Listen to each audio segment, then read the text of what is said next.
Sobrang hectic ang schedule at update ng ating mahalima sa July at August. Kaya naman, ito ang ating update at schedules.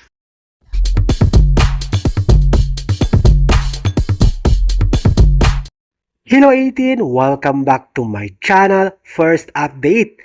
Ngayong buwan, July 28, ang Grammy Museum interview at performance ng ating SB19. July 28, 7:30 p.m. Olympic Boulevard, Los Angeles, California, US of A. Ang daming ganap sa SB19 ngayon. Ito ang pinaka-first Grammy Museum performances at interview. Tuesday po yan, July 28. Ang doors mag-open ng maaga kaya see you there.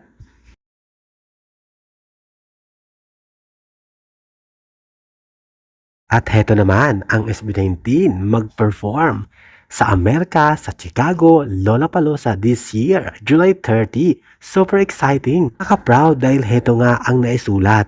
SB19 made history as the first Filipino act to perform at the massive Lollapalooza Music Festival in Chicago. The P-pop group hit the stage on Thursday, July 30, treating fans to their dynamic, high-energy live vocals and choreography. Again, July 30, 2026, Thursday po yan, 3:30 p.m. to 4:30 p.m. at Alliance Stage in Lollapalooza.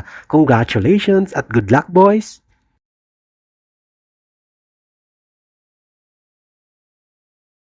At heto naman sa Japan, Osaka at Tokyo.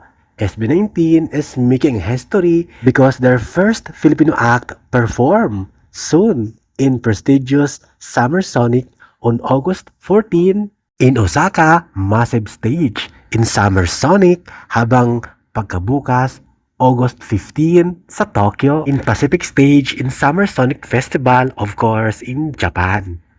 Super exciting ito, magkasunod na araw, Friday and Saturday, August 14 and August 15, 2026. Kaya naman good luck at congratulations SB19, the King of P-pop.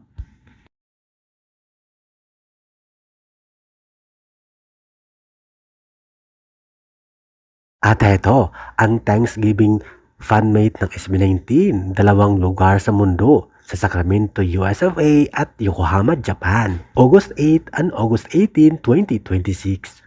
Isang malaking celebration ito at para na ring Grand Fans Day at Thanksgiving para sa 18 at lahat ng supporters at lahat ng fans sa Pilipinas, sa Amerika at sa Japan. Kaya naman super excited lahat. August 8 and 18. Heto nga na isusulat at na-update sa halos lahat ng mga social media, lalo na sa 1Z Entertainment at SB19 account official.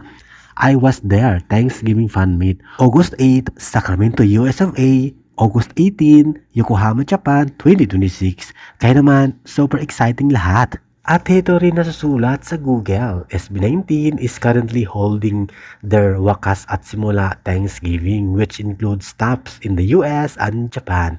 The Sacramento, California show sold out in 4 hours. Yes, 4 na oras lang during pre-sale, while the Yokohama stops ticket lottery is underway.